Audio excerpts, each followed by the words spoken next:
Assalamualaikum warahmatullahi wabarakatuh. Saya Laila Nurafinda dari kelas MBS 5I dari kelompok 4 nomor NIM 440. Di sini saya akan menjelaskan tentang prinsip-prinsip dalam manajemen jaringan, yaitu sebuah jaringan terdiri dari perusahaan, supplier, joint venture, distributor, franchise, lisensi, dan lain-lain yang mendukung sebuah perusahaan untuk menciptakan dan menyampaikan nilai atau value pada pelanggannya. Sebagai perusahaan beroperasi dengan dua jaringan besar, yaitu jaringan supplier dan jaringan distribusi.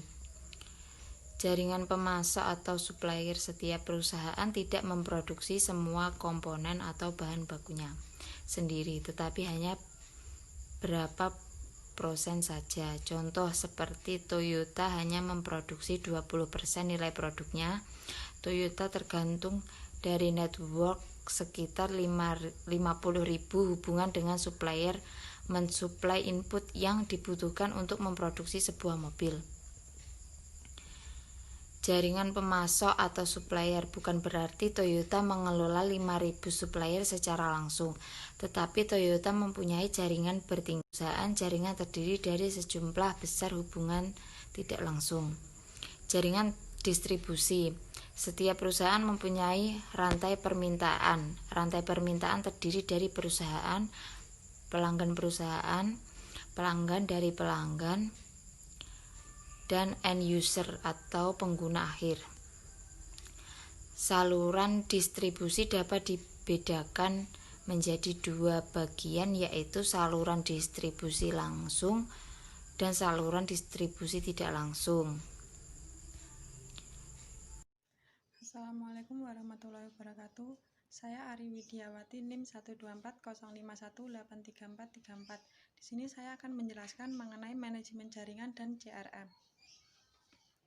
Yang pertama yaitu manajemen jaringan. Seiring dengan perkembangan dan pertumbuhannya, sebuah jaringan menjadi salah satu sumber daya yang semakin penting bagi suatu organisasi.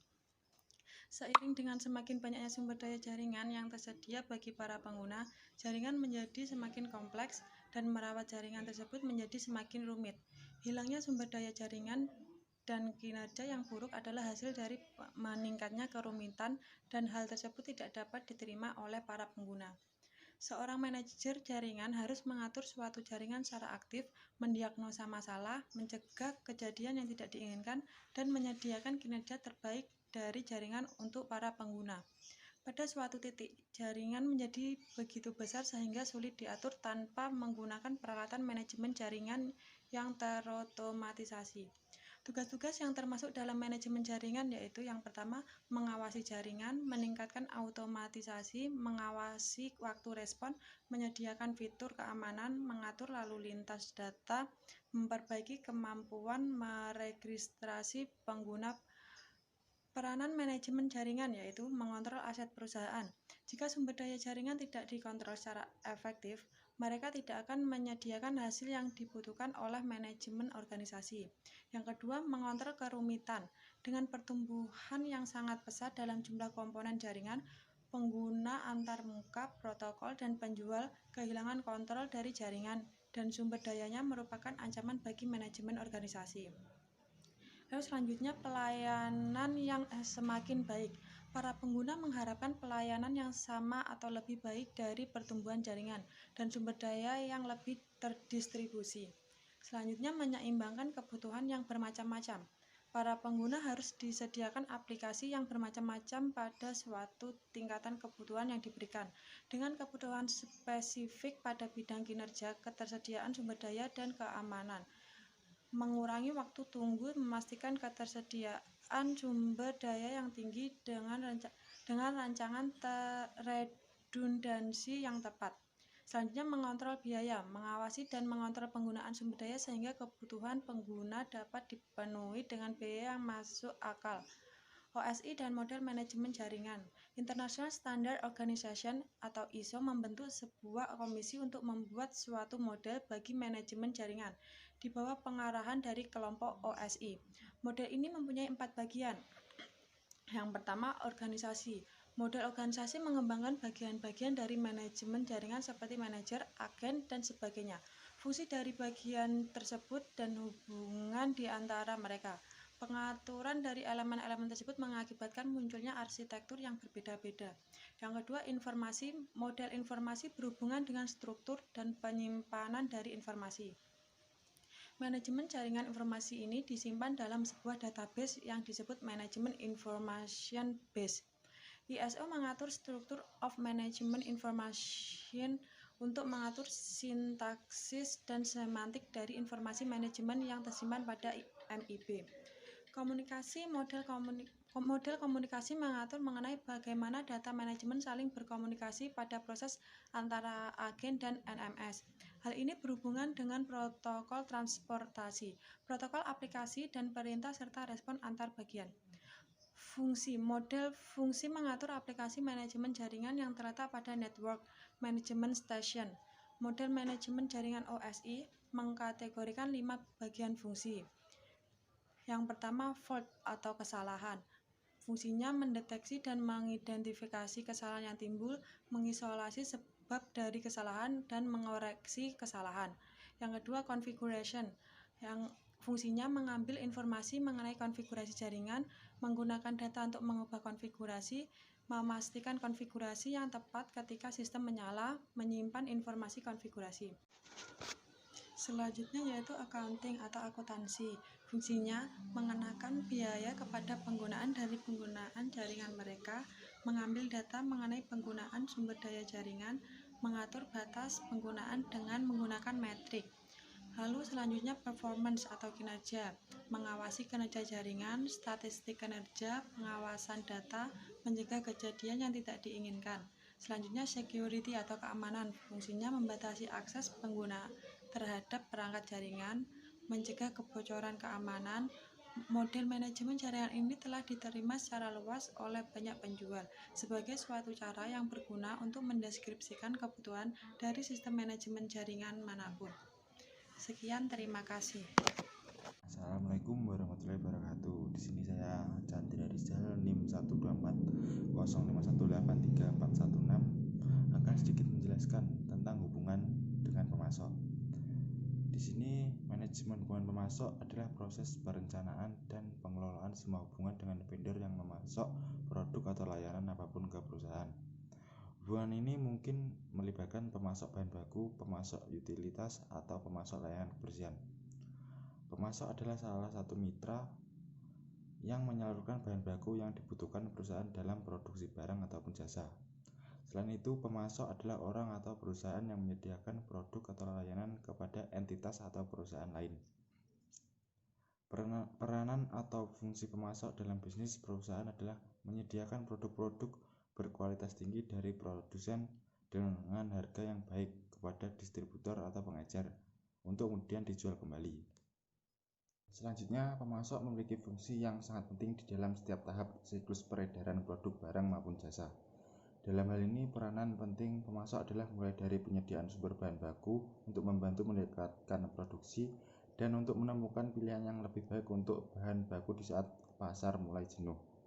Sebuah perusahaan perlu bekerja sama dengan pemasok mereka untuk mendapatkan bahan baku yang terbaik untuk produk mereka. Beberapa contoh peranan pemasok adalah sebagai berikut.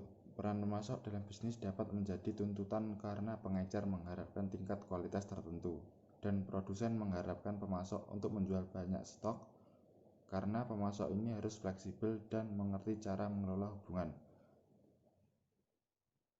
Assalamualaikum warahmatullahi wabarakatuh. Saya di sini Singgi Baharudin Mur dari kelas MBS 5I dengan NIM 12405183439 akan menjelaskan tentang hubungan dengan pemilik atau investor. Yang pertama, ingat, Anda tahu yang terbaik. Perlu diingat bahwa Anda tahu perusahaan Anda jauh lebih baik dari investor, bukan karena Anda pintar, tetapi karena tiap harinya Anda menghabiskan waktu di sini.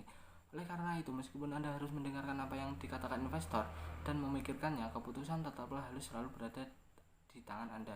Yang kedua, datang dengan percaya diri. Sekali lagi, ingatlah bahwa investor datang kepada Anda karena diri Anda sendiri.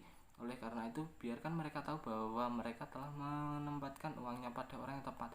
Cara terbaik untuk melakukan ini adalah kepercayaan diri harus didukung dengan data yang nyata. Yang ketiga, cari orang yang dapat Anda percaya. Tiap pendiri atau CEO pasti akan memiliki masa-masa sulit dalam berpikir dan membuat keputusan. Anda harus mengesampingkan investor di masa-masa ini, karena jika ada keterlibatan, ada kemungkinan juga Anda akan oversharing dengan investor Anda. Oleh sebab itu, Anda perlu mencari orang lain yang cukup bijaksana dan bisa dipercaya untuk berbagi dan mengeluarkan yang terbaik dari Anda. Yang keempat, membingkai pembicaraan. Ada baiknya ketika Anda berbicara dengan investor, Anda telah membingkai pembicaraan dari awal hingga akhir, dan hal tersebut dapat dilakukan ketika rapat dewan. Untuk membingkai pembicaraan, cobalah persiapkan data yang relevan perusahaan. Nantinya data yang Anda buat tersebut akan dapat digunakan untuk melacak perkembangan perusahaan dan juga untuk fokus pada pembicaraan apa yang penting pada saat itu.